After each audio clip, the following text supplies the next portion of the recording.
संसद का बजट सत्र जारी है। लगातार विपक्ष कुछ मुद्दों को लेकर प्रदर्शन कर रहा है। इसी कड़ी में संसद पहुंचे केंद्रीय मंत्री चिराग पासवान ने विपक्षी दलों द्वारा लोकसभा स्पीकर ओम बिरला के खिलाफ अविश्वास प्रस्ताव लाने की खबरों पर कांग्रेस सांसद राहुल गांधी को जमकर घेरा। देखिए, मुझे लगता है ये अजीब परिस्थिति विपक्ष ने खड़ी कर दी है, जहां पे विपक्ष को लगता है और ख़ास तौर पे मुझे लगता है राहुल जी को लगता है कि खाता ना वही जो राहुल जी कहें बस वही सही।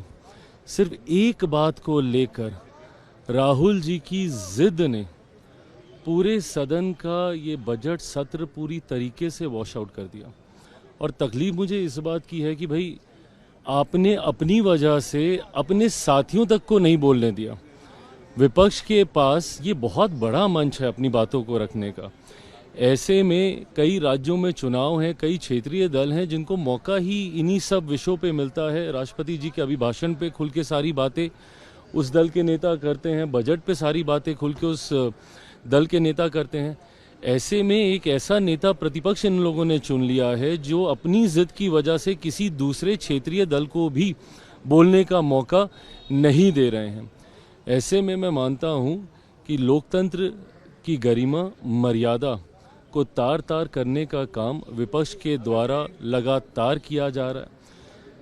कुर्सी पे चढ़ना, टेबल पे चढ़ना, ये आचरण तो हमने देखा ही। अब लोकसभा स्पीकर पे जिस तरीके से अविश्वास प्रस्ताव लाने की बात कही जा रही है, जिसको लेकर विपक्ष शायद इसको जल्द लाने की सोच रखता है, ऐसे में पुनः चिंता इस बात की भी होती है कि ये वही लोकसभा के स्पीकर हैं जो कि निरंतरता में पिछले उसमें भी थे, पार्लियामेंट के टेन्योर में थे, और इस बार भी उन्हीं को ही पुनः ये जिम्मेदारी दी गई है।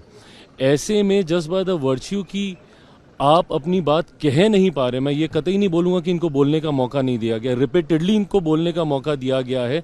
अब ये परंपराओं के विरुद्ध जाकर अपनी जिद पे सिर्फ एक ही ऐसे विषय को उठाना चाहेंगे जिसके ऊपर रूलिंग चेयर दे चुकी है, और उस बात के ऐतराज़ में आप अविश्वास प्रस्ताव एक ऐसे स्पीकर के प्रति आप लेकर आएंगे जिन्होंने हमेशा प्रयास किया कि कैसे सत्ता पक्ष और विपक्ष एकजुट होकर मिलकर सदन की कार्रवाई में हिस्सा ले।